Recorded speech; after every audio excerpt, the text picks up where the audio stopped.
X account hack করে নিয়ে ব্যবসা করার চেষ্টা করছে একটি দল। কিশোরগঞ্জে জনসভায় জামাত আমির, ভোটে বিশৃঙ্খলা হলে শক্তভাবে প্রতিহতের হুঁশিয়ারি।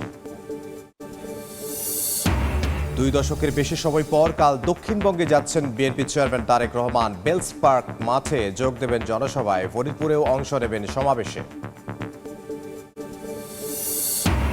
নির্বাচনে সহিংসতা ঠেকাতে তৎপর আইনশৃঙ্খলা বাহিনী। ইতিহাসের সবচেয়ে সুষ্ঠু ভোট করার ঘোষণা স্বরাষ্ট্র উপদেষ্টার।